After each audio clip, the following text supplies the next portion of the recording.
Growth's been incredible. I think last year did about 500 million in revenue. This year we'll probably do $1 billion. So, basically doubling the business. That's been just a real driver of it.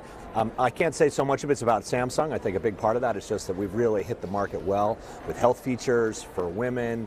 We've expanded internationally. All these things are driving our growth. And just looking into 2026, you mentioned sort of tracking for $1 billion sales this year. What you're looking for in 2026? Well, it's certainly going to be a lot more. I can tell you that much. I don't know if we know exactly how much, but it'll be north, maybe close to $2 billion, something like that. When we talk about the sort of consumer technology space now, whether it's smartphones, smartwatches, whatever the product is, everyone's talking about AI and how AI can benefit the consumer. What are the features looking like? At Oura, what is specifically at this point you're looking at AI to do? Yeah, well, we've been an AI forward company from the get-go, from the beginning.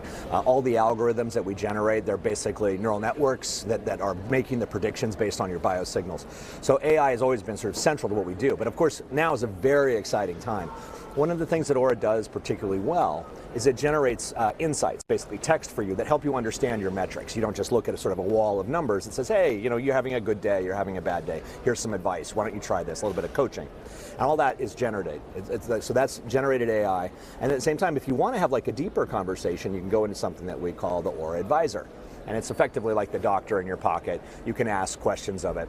It's a really interesting kind of use case because it already knows everything about you. It knows, your biometrics, it knows the context, it remembers things about you. It might say, hey, you should take a walk today with your dog. And your dog's name is Archie, or whatever your dog's name is. So it's a very personal and intimate kind of coach that it provides, and that's AI. When you think about sort of what AI does now versus where you want it to go, everyone talks about prediction, trying to prevent health issues and that kind of thing. Where are we kind of on that journey at Oura?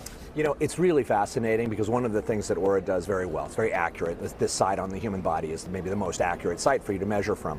One of the things that we can do is we can make predictions about onset of illness. I'll give you an example. Just a couple of days ago, I was in a meeting, and somebody said, listen, I'm not going to come to the meeting because my symptom radar, which is the name of the feature in Oura, my symptom radar went off, and it looks like I've got major signs of illness. Now, he wasn't sick, he wasn't feeling sick, but the system had alarmed, and that's an AI prediction. And he said, I'm not going to come. I don't want to get everybody sick. Next couple of days, he was laid out flat, and everyone was very grateful that he didn't come to the meeting. So that's the sort of basic thing, a short-term prediction. We think there are opportunities for long-term predictions as well, like, hey, you might be starting to see some signs of heart disease. You might be seeing some signs of diabetes. You might be seeing some signs of a cognitive illness. And we think we can make these predictions and start to inform people and maybe help them make behavior changes that could yield a better outcome. Tom, what's the sort of broader vision for where Oura sits as a consumer product and a medical grade product? Because I know more recently, just in the past year, you've done a partnership that looks at glucose monitoring. I know you're starting trials around blood pressure as well. At what point do you look for FDA approval for these kind of things? Well, we already have our first FDA cleared class 1 medical device in something called fertile window that makes a prediction about when a woman is ovulating, and that's the ideal time to try and get pregnant. So we already have some of these medical devices where we started as a trial, as you noted, around blood pressure.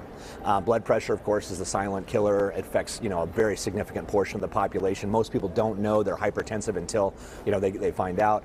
So one of the things that we really believe is that we can become like this sort of guardian angel, right? That's with you all the time and is starting to give you these predictions about your longer term health.